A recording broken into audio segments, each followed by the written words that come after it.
La prairie, comme tout écosystème, c'est très complexe et ça a plein de compartiments. Il y a des choses qu'on voit, il y a des choses qu'on voit plus difficilement. Le sol d'une prairie, par exemple, il y a de la chimie dedans, il y a des tout petites bêtes qu'on voit pas bien. Et puis au-dessus de la parcelle, il y a un climat qu'on connaît pas forcément quand on arrive sur la parcelle. Il y a plein de paramètres très compliqués. La flore intègre l'ensemble de la complexité de l'écosystème. Et moi, c'est le cœur de mon métier que de savoir lire ce que disent les plantes quand elles sont présentes dans une parcelle. Mon métier, plus exactement, c'est d'accompagner les porteurs de projets sur les problématiques agro-environnementales et agroécologiques. Je suis spécialiste des prairies. Le point de départ, c'est d'abord la présence de l'homme. Sans homme, il n'y a pas de prairie. Une prairie n'est pas naturellement naturelle. Une prairie, c'est quoi? C'est une ancienne forêt ou un ancien lieu fermé qui a été réouvert et utilisé par l'élevage. Ce qu'il faut savoir, c'est que la dynamique naturelle d'un milieu, c'est d'aller vers une forêt. Donc une prairie, c'est le point zéro d'une forêt. La végétation qu'on trouve dans une prairie, c'est un juste équilibre entre deux éléments fondamentaux. Le premier, c'est les conditions de vie qui sont regroupées dans la parcelle. Ça peut être des parcelles humides, ça peut être des parcelles sèches, des parcelles qui sont sur calcaire ou qui sont sur des socles plus acides. Donc il y a des plantes particulières qui vont pousser là et l'équilibre se fait entre ce que le milieu peut donc accueillir comme plante et ce que l'agriculteur va mener comme itinéraire technique avec des vaches ou de la fauche ou de la fertilisation. Et c'est l'ensemble de ces éléments qui fait que la parcelle va petit à petit s'équilibrer dans sa composition floristique. Et plus une prairie est diversifiée en couleurs, plus elle aura d'insectes. C'est-à-dire qu'une prairie toute jaune attirera les insectes qui sont attirés que par le jaune. Enfin, les insectes volants, je parle. Par exemple, il y a un papillon qui s'appelle le damier de la succis. Ce papillon ne va que sur cette plante, la succis. Elle est violette. Il y a divers rôles pour les insectes dans les prairies. On a les insectes pollinisateurs, les plus connus. Il y a les insectes nettoyeurs. Il y a ceux qui ont besoin de ces prairies pour se cacher et se reproduire. Le rôle d'une prairie est vraiment autant un endroit de reproduction, de fertilisation et donc aussi de régénération. Si on rend le milieu favorable à toutes les plantes, la communauté qui va s'installer, c'est une communauté plutôt banale en général, qui est capable de vivre dans plein de conditions de vie différentes.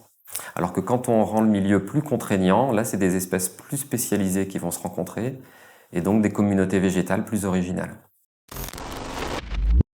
La bataille des espèces dans la prairie, c'est un résumé de ce qui se passe dans la nature en général. En fait, quand on change les paramètres d'un milieu, eh bien on change les règles de compétition. Les prairies, elles doivent s'équilibrer. Il y a une bagarre qui se crée entre les différentes espèces de plantes, que ce soit les graminées, les légumineuses, les plantes à rosettes.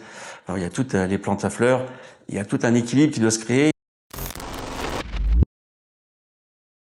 Alors la prairie, c'est plein d'autres choses. Il y a en premier un outil de production pour l'agriculteur. Alors il y a d'abord un dialogue à instaurer parce qu'au départ on n'a pas le même vocabulaire pour parler à peu près des mêmes choses parce que tout le monde regarde les herbes quand même. Et l'agriculteur très vite, il donne son point de vue qui est souvent empirique mais dans lequel on se retrouve parfaitement en tant que scientifique quand on essaye d'apporter notre regard plus objectif. Et ce qui est très intéressant, c'est que très vite, l'agriculteur, il a aussi envie de s'enrichir de notre avis. Il y a vite un dialogue sur que faire de cette parcelle et comment la valoriser. Effectivement, en termes d'élevage, on va parler de nutrition lorsqu'on a un équilibre entre les protéines et l'énergie. La prairie atteint un optimum, on va dire, dans le temps, plus elle est vieille et meilleure elle sera. Alors il arrive que certaines parcelles soient un petit peu dégradées, soit par le campagnol, par les sangliers, par un autre effet d'érosion, et qu'il y ait des grandes surfaces de sol nu qui soient sur la parcelle. Donc d'autant de surface perdue en termes de production de foin pour l'agriculteur. Donc en général, il peut essayer de compenser ces pertes-là en semant sur les espaces nus quelques graines. Alors bien sûr, le commerce fournit des semis, mais qui sont souvent des semis qui proviennent de partout dans le monde, avec des espèces sélectionnées, pas très pertinentes sur le territoire sur lequel l'agriculteur cherche à faire du foin.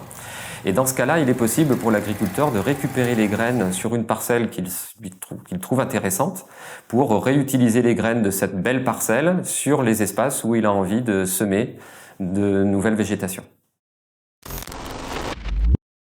Alors la prairie, ça peut être un espace fauché, mais ça peut aussi être un espace pâturé. Quand le pâturage est plutôt extensif, c'est surtout l'effet de l'Adam qui se ressent dans les plantes qui vont pousser dans la prairie. Si l'intensité du pâturage est plus importante, là c'est la patte de l'animal qui va commencer à faire de l'effet et qui va sélectionner les plantes. En général, la richesse d'une prairie est d'autant plus riche que c'est un effet limité de la pression de pâturage. Donc quand c'est que l'effet de l'Adam, on a souvent des prairies très riches avec plus de 40 espèces. Quand il y a l'effet de la pâte, ça commence à réduire et on peut être à 20-25 espèces végétales. Et quand la pression augmente encore, on va pouvoir trouver des prairies à 12-15 espèces. Les prairies naturelles me semblent un élément important du paysage du parc naturel régional Ariège et ça fait partie des écosystèmes un peu fagnons peut-être de ce territoire. Faut pas se cacher, le nerf de la guerre, c'est l'argent.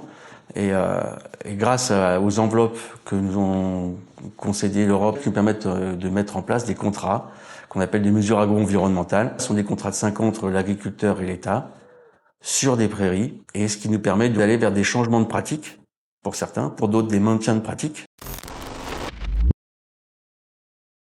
Au sein du parc, il y a eu plusieurs politiques de mise en valeur de ce savoir-faire, dont en particulier les concours prairies fleuries qui ont regroupé autour des parcelles des regards croisés très différents entre l'agronome, le spécialiste de la faune, le spécialiste de la flore et l'agriculteur qui mettait justement en valeur son savoir-faire. Alors dans le cadre des concours prairies fleuries, les agriculteurs qu'on rencontre, c'est des agriculteurs volontaires qui présentent des parcelles qui sont souvent très riches en biodiversité, donc qui illustrent déjà une prise en compte et un respect de l'environnement qui fait qu'on se retrouve dans un dialogue très constructif en général. On peut faire l'élevage de façon écologique, mais l'écologie peut aider l'élevage à avancer. Si les sites Natura 2000 sont classés Natura 2000 pour sa richesse en prairies, c'est parce que d'abord, il y a des agriculteurs qui utilisent ces prairies.